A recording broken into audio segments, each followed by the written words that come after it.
Bom, mais um problema aqui.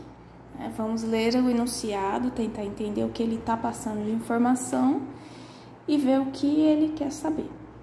Então, numa prova de ciclismo, 1/3 do percurso é de subidas, 3/7 de descidas e o trajeto plano é de 10 km. Nessa competição, as subidas e descidas correspondem em quilômetros, respectivamente, a... Bom, primeiro a gente tem que analisar. Ele passa informação em quilômetros e quer saber a resposta em quilômetros, então a gente não precisa se preocupar com unidades, né? Ele quer saber o que corresponde à subida e o que corresponde a descidas. Então, primeira coisa, eu vou chamar de X o percurso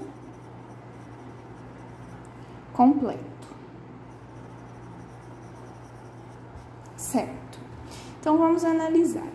A subida, ele fala primeiro das subidas. Então, as subidas, elas são o quê? 1/3 do percurso. Eu chamei o meu percurso de X. Então, a subida é equivalente a 1/3 do percurso, que é X.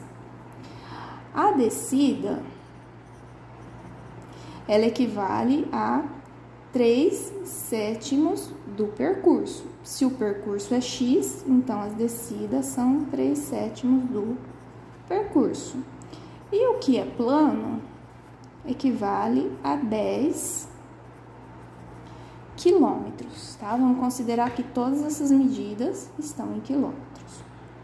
Bom, eu consigo montar uma equação. Se eu pensar que o que tem de subida mais descida mais o que é plano é o total do percurso. Então, eu tenho que 1/3 de X mais 3/7 de X mais os 10 quilômetros vai ser igual ao total do meu percurso, certo? Bom, para a gente resolver essa questão, o ideal é fazer o primeiro MMC, tá certo? Porque eu tenho vários denominadores, né? Então, para eu conseguir jogar para um lado, para o outro, fazer a soma, vamos calcular o MMC. Então, eu vou fazer aqui do lado o MMC de 3 e 7. Imagina que tem um 1 aqui embaixo. Então, o MMC de 3 e 7. Vamos começar a decompor em fatores primos. O 2, que é o menor fator primo, não divide nem o 3 nem o 7. O 3 divide o 3. Então, aqui fica 1, eu mantenho o 7. O próximo número primo é o 5, que não divide 7. E aí, o próximo é o 7, que vai dar 1 aqui. Para eu achar o mínimo múltiplo comum, eu multiplico aqui 3 vezes 7, 21, tá certo? Se você olhar e já conseguir identificar que esses números aqui são dois primos, né? Então, você já consegue apenas multiplicar e achar o mínimo múltiplo comum. Mas, na dificuldade, faz a continha, tá? Então, aqui eu vou fazer em todas as parcelas, vou colocar no denominador o 21.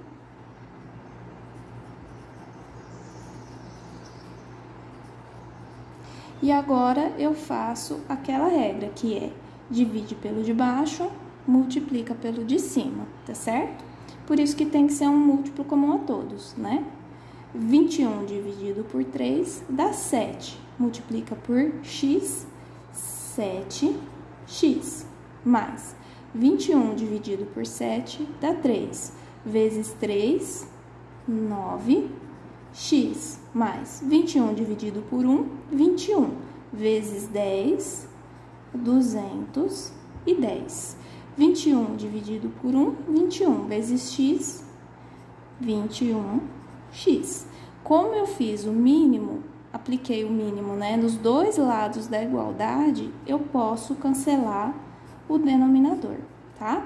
Se eu tivesse feito apenas um lado da igualdade, eu não poderia ter cancelado o denominador como eu fiz, tá certo? Bom, o que a gente faz agora? A gente pode jogar quem é x para um lado, quem não tem x para o outro lado da igualdade. Lembrando que, quando eu passo um termo para o outro lado da igualdade, eu tenho que fazer a operação inversa, tá certo?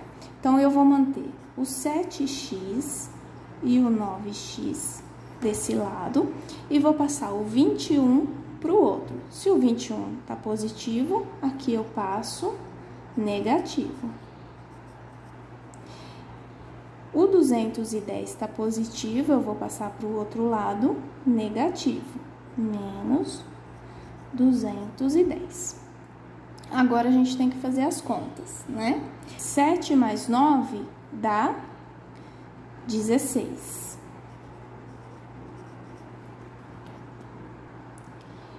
Menos 21x é igual a menos 210. 16x menos 21x vai dar menos 5x. É igual a menos 210. Como eu tenho os dois lados da igualdade negativos, a gente multiplica, né? Eu não posso deixar o x negativo. Nesse caso aqui, eu vou multiplicar por menos 1 toda a equação, tá? Mas eu tenho que multiplicar os dois lados da igualdade. Se eu multiplicar um lado só, vai ficar errado a minha equação. Então, menos 5x vezes menos 1, eu vou ter 5x. Menos 210 vezes menos 1, 210, tá certo? Lembrando, toda vez que eu vou fazer uma operação sobre uma equação, eu tenho que fazer sobre todos os termos, né? Então, se eu multipliquei por menos 1, dos dois lados da igualdade. Se o 5 tá multiplicando o x e eu quero isolar o x, eu vou passar o meu x dividindo. Então, ele tá aqui 210 dividido por 5. Agora, eu vou fazer a divisão aqui pra gente ver. Então, 21. O 2 sozinho não divide o 5, então eu vou juntar aqui o 21. Qual é o número mais próximo que eu multiplico o 5 que eu chego a 20? Então, seria o 4, porque 5 vezes 4 é 20. Se eu pegar o 5, 5 vezes 5, 25 vai ultrapassar. Então, 5 vezes 4, 20. Para 21, vou subtrair aqui, vai sobrar 1. Vou abaixar o 0 aqui. Que número que eu multiplico 5 que dá 10? É o 2, porque 2 vezes 5 dá 10. Então, aqui vai ficar 0. Então, o x vai ser 42. Mas quem é x? X eu chamei o percurso completo, mas eu quero saber o quanto equivale a subidas e o quanto equivale a descidas. Bom, subidas não é 1/3 de x? Então, eu vou fazer aqui, ó, 1/3 de x, quem que é x? É 42. Isso aqui é a mesma coisa que 42 sobre 3. Vamos fazer a continha aqui? 42 dividido por 3. Vou pegar o 4 aqui, que é maior que 3. 1 vezes 3, 3. Subtraio aqui, vai sobrar 1. Abaixo o 2. 12. Quem que eu multiplico por 3 que dá 12? É o 4. 3 vezes 4, 12. Zerou aqui. Então, eu vou ter que as minhas subidas são 14 quilômetros, né? Isso aqui é a minha subida. E agora, descida. Bom, descida eu sei que é 3/7 de x. Então, 3/7 de x. X é 42. Bom, eu posso imaginar, né? Isso aqui é uma multiplicação de frações. Tem um 1 aqui embaixo. Então, eu posso simplificar. Eu posso simplificar aqui e aqui por 7. Porque 6 vezes 7 dá 42. E aqui 7 por 7 vai dar 1.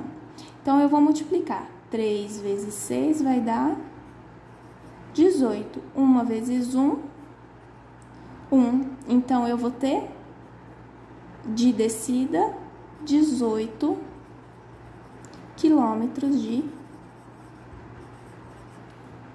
descida.